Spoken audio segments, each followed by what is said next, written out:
DuPage County's average sales price for a single-family home is up about $80,000 from 2023 to 2024, sitting just under $595,000. And in my videos in the past, you guys know that I talk about that you can obviously find homes on the much more affordable end, as well as the much more pricier end, depending on what you're looking for. I've covered the market many times on this channel, and a lot of times my predictions come true. But in today's video, I kind of want to cover, what my predictions are as we head into the summer real estate market here in the Chicagoland market, and what we can expect potentially as we head into the end of the year, as well as early 2025. And since 2021, I've helped over 100 families buy, sell, or invest into real estate. So I have a good grasp of what's happening on the market. And this video is going to be especially important for you, especially if you are a buyer or a seller, whether it be next week or next year into the Chicagoland real estate market.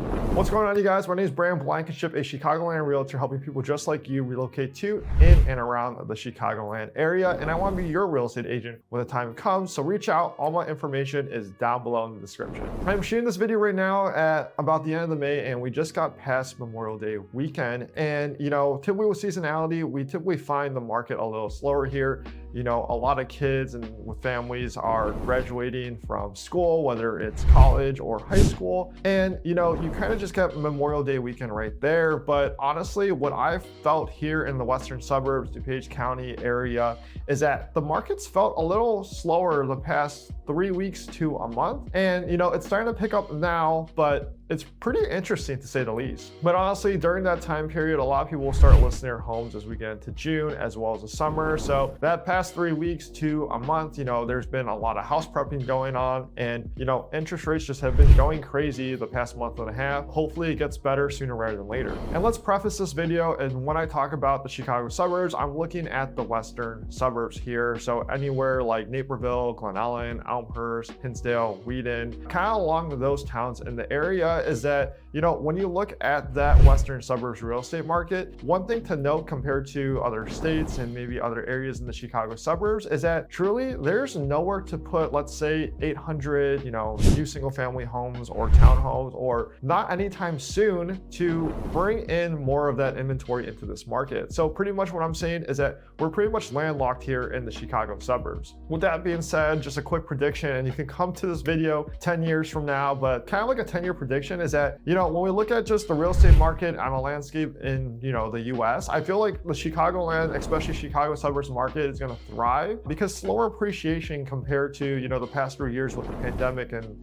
housing prices going crazy, is that we've been on a gradual increase, and that's due to the infrastructure that we have here. My prediction as we head into the summer in the Chicago suburbs real estate market is that we're going to continue to see inventory as we head into the summer. Obviously not at a rate that we needed with, all the amount of buyers on the sideline waiting for a new home. But typically the past 2 years is that we've seen the market kind of cool down in the October kind of section of the year. And, obviously due to seasonality, as we head into the holidays, it typically gets slower. But this year, I feel like, once school starts this year, I feel like the market's going to, genuinely taper off because we have the election coming up as well. I think if the rates can continue to stabilize as well, whether it's right at 7% or right below it, I think it'll be great for this market because, especially with those buyers out there that are shopping for a specific mortgage payment, it's kind of crazy because a 1% interest rate definitely affects your payment, and it kind of puts you out of the ballpark. And there's been a lot of headlines, especially last year as we head into this year, especially, is that a lot of people thought the rates were going to get cut right here. And obviously that isn't the case. They touched 8% about a month and a half ago. It's just kind of crazy to see at the end of the day is that no one has a crystal ball on what's going to happen, but we can kind of just fill you in on what's happening right now, kind of predict on what's going to happen with the market trends. But things like interest rates and stuff like that are super hard to predict. At the end of the day, you just got to buy when you're comfortable with it, and if the payments make sense, because that's what you're going to be paying. And like I said, I make a lot of these videos on my predictions, everything like that. And I always say I don't have a crystal ball, just like I said a minute ago. At the end of the day, like the big thing, in my opinion, is that the Chicagoland market has great public schools here in the area. We're pretty landlocked. We have access to the state of Chicago, great downtown areas, as well as jobs. And when you got this time of year with the summer market, market and where the market is in general is that, a lot of people are going to want to be getting their kids into schools or specific school districts, and leases are going up. So typically right now, we'll see it from June to July is that the market will probably get pretty crazy and we'll see inventory come up. But like I said, not at a rate that we needed to help out with the supply and demand issue. As a buyer, in my opinion, and this is for you guys, if you're buyers that, especially if you're a first-time home buyer, if you can check off these two boxes where one, you're comfortable with where the mortgage payment is with whatever amount of down payment you're putting down, as well as you can see yourself here for the foreseeable future, I feel like, in my opinion, that you should buy. Rents are continuing to go up. I've seen rentals here, and the rental market's pretty crazy, just like the housing market here, but you can definitely get locked into an asset that is going to help you when it comes to building wealth in the future. And then for those individuals and families that are looking to upsize into a bigger home or downsize into a smaller home, it just becomes a math equation. At the end of the day, and me talking to you guys here, is that you probably have a ton of options, and the options that you should go about is,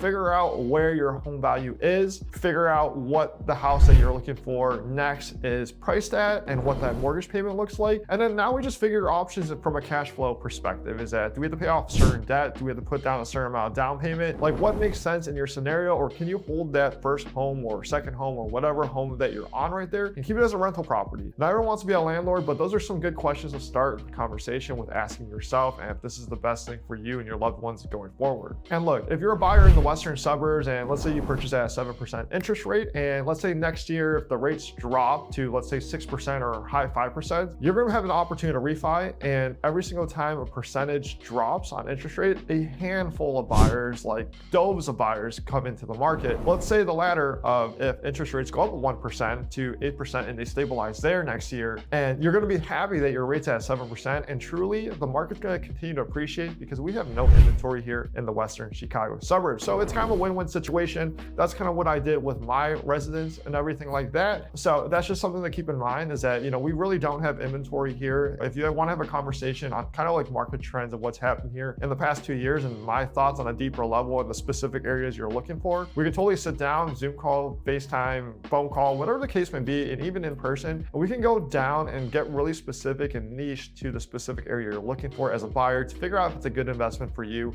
in the future. And while the market's still competitive, and like I said, I think the market's going to slow down a little bit during election time, is that I feel like this fall is going to be a great time to buy because of all the uncertainty. With the pandemic going on, there's a lot of uncertainty there with people buying and selling real estate, but truly the people that bought at the beginning of the pandemic, where a lot of new regulations were going in with how to purchase real estate, as well as just how to live our day-to-day lives, those people won the market because they saw that crazy appreciation the past 3 years. So I feel like it's going to be a good opportunity, because if 2025 heads into a place where rates do drop and it gets pretty hectic, you're just going to be able to grab onto that equity that much quicker. And as a seller in this market going into the summer as well as to the end of the year, I think the market's going to be really strong for you guys. Obviously right now with the seasonality, like I said, families and kids getting ready to graduate and everything along that nature, and upsize or downsize or whatever the case may be, I think right now from June, July, it's going to be a strong seller's market. But truthfully, those homes that are truly dialed in with, updated bats, HGTV, kitchen, white cabinets and everything like that, as well as they're really well kept and just dialed in, those homes really just demand in the market and will just do super well right now with whatever kind of market that we have, because it seems like everyone wants to do that and rather mortgage,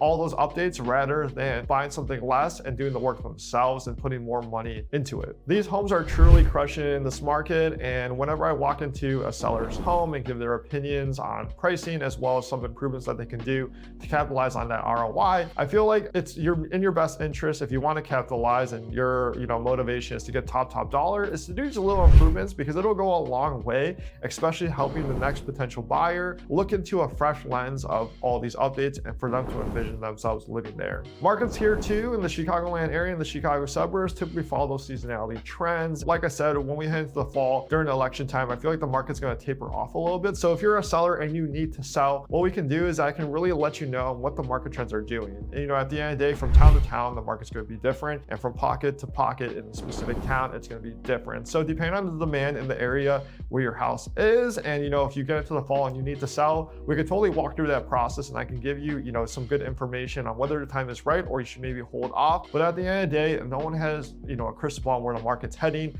I can just tell you where it's heading right now, what I think is going to happen. But I have a pretty good pulse on, you know, where the market is and everything like that. So these are kind of just like my thoughts on what's happening in the Chicagoland real estate market and what we can see this summer as well as heading to the rest of the year. Let me know what your guys' thoughts are on it as well. I feel like a lot of people have had their thoughts and everything like that on the market, especially with interest rates. Literally, a lot of people thought that interest rates were going to drop dramatically, but they obviously didn't. And at the end of the day, I tell all my clients is that you got to do the best thing for you and your loved ones going forward. And in my opinion, I'm just here to give you the information for you to make the best decision going forward. So if you want to chat more on this, truthfully, just give me a reach, whether it be next week or next year. Just call me, text me, or shoot me an email. All my information is down below in the description. I help a ton of families every single year, and you'll get access to me. And, you know, I'm more than happy to just chat in your situation and give you tips going forward. And, you know, even if you're a seller in the market and it's next year, I can give you suggestions on improvements that you can do to, you know, get the best ROI and kind of go from there. So if you enjoyed this video, hit the like button, hit the subscribe, watch one of these videos up here, and I will see you guys on the next video.